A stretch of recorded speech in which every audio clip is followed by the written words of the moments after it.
వీళ్ళకి అలవాటు అయిపోయింది.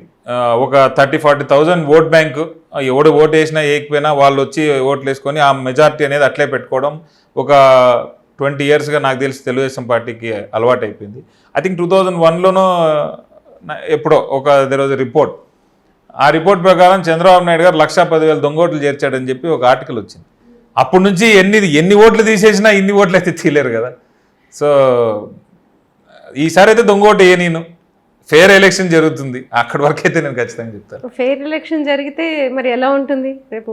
ఖచ్చితంగా అవుతుంది ఇప్పుడు అంటే మీరు తిరుగుతున్నారు కదా, మీరు అన్నారు గడప గడపకు వెళ్తే నాకు చాలా తెలిసింది అని చెప్పేసి. ఎలా ఉంది జనం స్పందన?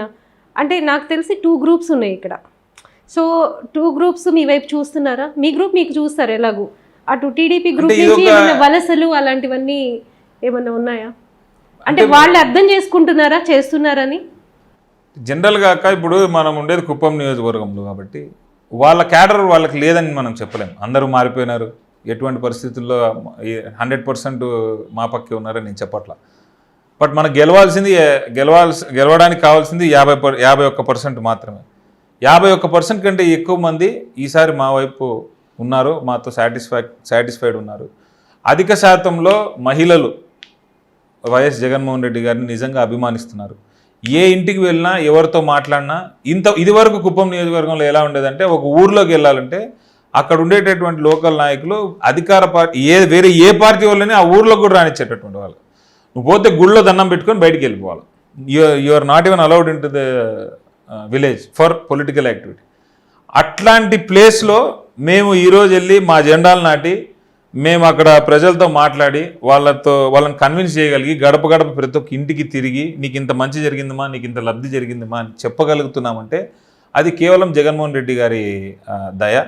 వాలంటీర్స్ పనిచేస్తున్నారు కదా జెండాలు నాటడానికి, అంటే నేను అదే చెప్తాను అక్క. ఇప్పుడు ఇదే గొడవ పోనీ పక్కన వేరే కాన్స్టిట్యున్సీలో ఎక్కడైనా జరిగితే ఇంత ట్రాక్షన్ రాదు.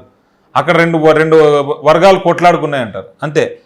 ఆ గొడవ ఇక్కడ ఎందుకు జరగకూడదు? నువ్వు నా పార్టీ, ఇప్పుడు నేను బతికి ఉన్నానంటే ఈరోజు వైఎస్ఆర్సీపీ పార్టీ నా జెండా మీద నువ్వు రాయేసుకుంటున్నా చేసినా నేను ఎందుకు గమనుంటాను? అదే పని నేను చేస్తాను, నువ్వు గమనుంటావా?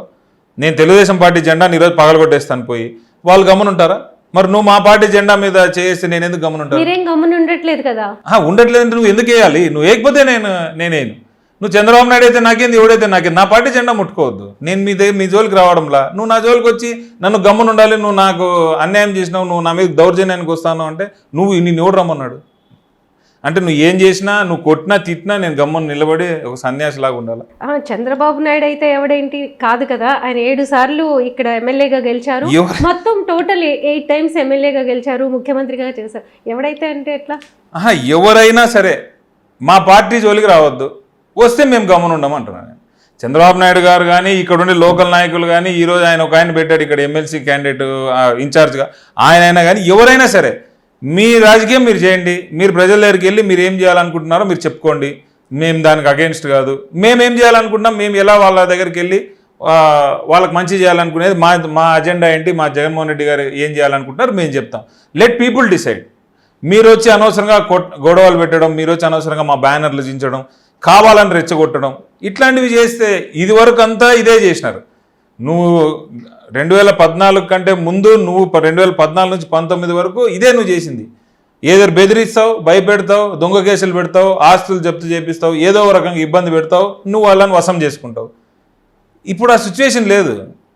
నువ్వు ఇంకా అదే సిచ్యువేషన్లో ఉన్నారని చెప్పి మైండ్ సెట్లో మీరు అడుగులేస్తే మీ తప్పిదం అది. Please subscribe .news.